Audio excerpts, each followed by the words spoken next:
Voici un discours très intéressant, qu'il me fallait partager avec vous.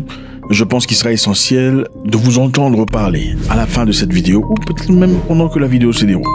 Faire une pause et écrire ce que vous pensez pour ne pas oublier. Suivons. Il n'est pas nécessaire qu'il y en ait beaucoup, mais je cherche un projet efficace. Je vais suivre de près votre travail. Je veux que vous soyez disponible à tout moment pour relever les défis dans vos régions respectives et en concertation avec les bureaux, ministères et agences. Le 7 mars 2025, lorsqu'ils prendront leurs fonctions. Cela s'applique aussi à vous, et je le leur ai dit. Le manque de mise en œuvre des politiques et programmes gouvernementaux relevant de votre responsabilité ne sera pas toléré. Ce qui relève de votre responsabilité ne doit pas être toléré. Vous devez apporter des solutions rapides aux défis dans vos régions. Je crois au travail d'équipe.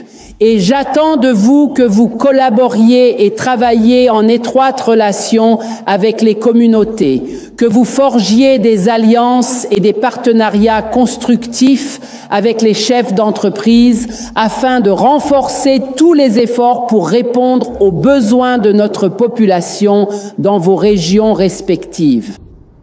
Qu'est-ce que vous en pensez ? Vous devez travailler en étroite collaboration avec les conseillers régionaux, les autorités locales, les chefs traditionnels, les églises, les organisations de jeunesse, les leaders communautaires et tous les acteurs concernés afin d'élaborer et de mettre en œuvre des plans qui reflètent les besoins urgents de la région que je vous ai assignée. Honorable gouverneur, vous savez tous que les autorités locales sont des acteurs essentiels du développement. C'est dans cette sphère importante du gouvernement que les services de base, mais essentiels, sont fournis aux communautés et aux investisseurs.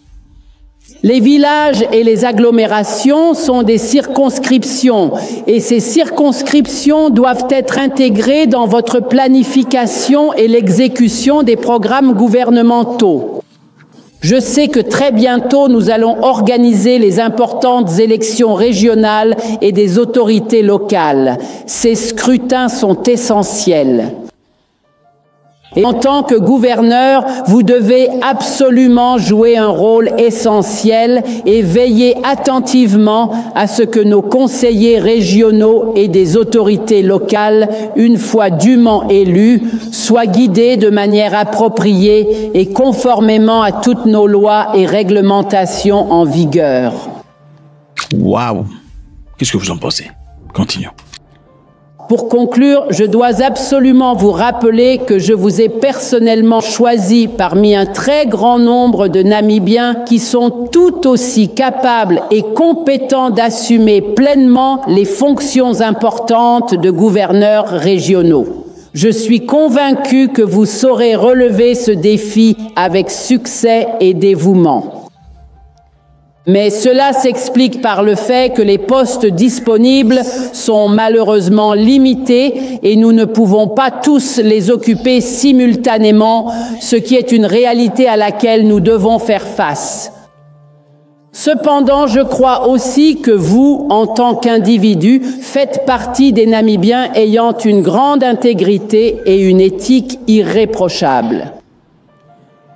Ceux qui portent les valeurs importantes pour lutter contre la corruption et veiller à ce que les services soient toujours fournis de manière efficace et efficiente à notre population. J'aimerais vraiment qu'à la fin de votre mandat, il y ait des projets d'envergure que vous aurez réalisés dans vos régions respectives. Il n'est pas nécessaire qu'il y en ait beaucoup, mais je recherche un projet efficace.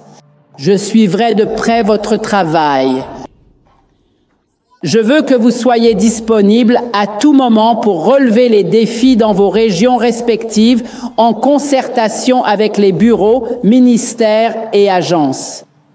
Récemment, j'ai envoyé une circulaire détaillée à tous les gouverneurs pour leur rappeler que vous êtes nommés, en effet, pour servir pleinement et efficacement vos régions respectives. J'ai remarqué beaucoup de déplacements significatifs d'une région à une autre. Et je pense que cela nuit considérablement à votre travail et utilise également les ressources précieuses destinées spécifiquement à votre région pour d'autres questions qui ne sont pas forcément directement liées à votre région. J'ai aussi envoyé une circulaire au ministre car j'ai constaté qu'il est devenu habituel que la plupart des ministères et agences gouvernementales, dès qu'ils organisent quoi que ce soit, même de moindre importance, invitent les gouverneurs. Cela, encore une fois, n'est pas vraiment très utile.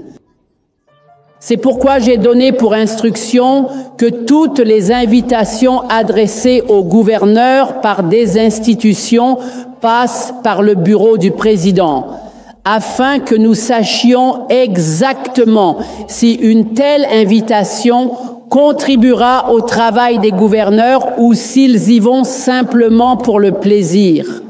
Je vous exhorte donc tous à prendre votre travail très au sérieux et à servir dans l'intérêt de tous les Namibiens. Unissons-nous dans notre engagement pour une meilleure prestation de services et collaborons pour un avenir plus radieux de notre nation, afin que nous puissions véritablement nous connaître et parler d'une seule et même voix. À partir de demain et après-demain, un atelier d'intégration complet aura lieu et devra être suivi par l'ensemble des 14 gouverneurs régionaux. Bien sûr, l'échange étroit et constant d'idées est très important et il y a un dicton bien connu qui dit que l'expérience est véritablement le meilleur des maîtres. Vous êtes d'accord avec ça? Ok, continuons. Par conséquent, les 14 gouverneurs sortants immédiats sont également invités à participer à l'atelier à partir de demain et après-demain. Encore une fois, félicitations pour vos futures missions en tant que gouverneurs dans vos régions respectives et prenez très au sérieux l'atelier qui commence demain. Merci beaucoup pour votre aimable hâte. Comme je l'ai indiqué le 27 mars lorsque j'ai nommé vos collègues, nous nous sommes engagés dans le manifeste électoral du parti SWAPO à lutter contre le taux de chômage inacceptable, particulièrement élevé chez nos jeunes. Le déficit en matière de logement et de distribution des terres doit être affronté et l'écart entre les zones urbaines et rurales doit être comblé. Le chômage est un obstacle au progrès social. Si nous relevons le défi du chômage en développant notre économie et en créant de nouveaux emplois, la pauvreté deviendra un souvenir du passé et la Namibie améliorera la qualité de vie de son peuple. L'accent est donc désormais mis sur la mise en œuvre du NDP 6. Je vais le lancer très bientôt car tout le travail est terminé et avant la fin de ce mois, il sera lancé afin qu'il devienne alors le livre de référence pour chaque Namibien. Permettez-moi de réitérer ce que j'ai déjà eu l'occasion de dire à vos estimés collègues gouverneurs lors de leur prise de fonctions officielles le 27 mars 2025. Cela s'applique également à vous, et je leur ai dit, le manque de mise en œuvre des politiques et programmes gouvernementaux relevant de votre responsabilité ne sera pas toléré. God bless.